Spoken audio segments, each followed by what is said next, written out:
Hi అండి, welcome to Preethi channel. ఎలా ఉన్నారు? ఈరోజు నేను మన ఛానల్లో మనకు చూపించబోయే రెసిపీ బ్రెడ్ కట్లెట్ రెసిపీ అండి. చాలా సింపుల్గా పిల్లలు స్కూల్ నుంచి రాగానే మనం ఇలా చేసి పెడితే చాలా హెల్తీగా స్పీడ్గా తినేస్తారు. ఇంకెందుకు ఆలస్యం, రండి. మరి ముందుగా ఒక 5 బ్రెడ్ స్లైసెస్ని తీసుకోవాలి. ఈ విధంగా చిన్న చిన్న ముక్కల కింద కట్ చేసుకోవాలి. ఇది ఈవినింగ్ స్నాక్గా కానీ బ్రేక్ఫాస్ట్గా కూడా తీసుకోవచ్చు.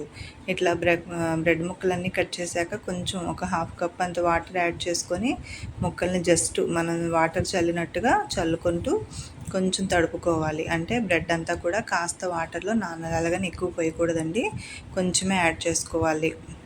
నెక్స్ట్ 2 మీడియం సైజు ఉల్లిపాయలని సన్నగా కట్ చేసుకొని ఇలాగా వెడల్పాటి గిన్నెలో మనం చేసుకునేటప్పుడే చేత్తో మెదుపుకుంటే పొరల పొరలుగా వస్తుంది. ఇప్పుడు రుచికి సరిపడా సాల్టు, హాఫ్ స్పూన్ కారం, 1 spoon red chilli flakes add చేసుకోవాలి.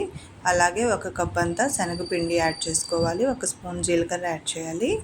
ఇప్పుడు 1 పచ్చిమిర్చిని లేదా 2 పచ్చిమిర్చిని సన్నగా కట్ చేసుకోవాలి. కొంచెం పసుపు, కాస్త జీలకర్ర యాడ్ చేసుకోవాలి. కొంచెం కొత్తిమీర కూడా యాడ్ చేసుకొని పిండి మిశ్రమాన్ని అంతటినీ కూడా బ్రెడ్ స్లైసెస్లో ఉన్న వాటర్తోనే, వాటర్ యాడ్ చేసుకోకుండా మొత్తం అంతా కూడా చపాతీ పిండి మిశ్రమం లాగా నొక్కుతూ కలుపుకోవాలి. బ్రెడ్ ఊరికే స్మాష్ అవుతుందండి, నేను వాటర్ ఎక్కువ వేయలేదు కదా, అందుకని కొంచెం బ్రెడ్స్ ముక్కలుగానే ఉంది. చూసారు కదా, ఈ విధంగా కలిపి ఒక 10 నిమిషాలు పక్కన పెట్టుకుంటే సరిపోతుంది. ఇప్పుడు 10 మినిట్స్ తర్వాత మనము నచ్చిన షేప్లో, అంటే కట్లెట్ సర్కిల్గా కానీ బాల్స్ కింద కానీ వేసుకోవచ్చు. నేను ఇలా ఓవల్ షేప్లో వేసానండి. చాలా simple and tasty recipe, healthy recipe అండి. మనం అప్పటికప్పుడు చేసుకోవచ్చు. మన ఇంటికి ఎవరైనా గెస్టులు వచ్చినా కూడా, లేదా పిల్లలకు స్కూల్ నుంచి రాగానే ఇలా వేడివేడిగా చేసి పెట్టండి, చక్కగా తింటారు. ఈ విధంగా చేసుకోవాలి. చూసారు కదా, ఇలాగ పక్కన పెట్టుకొని మిగతా అన్నీ కూడా చేసుకొని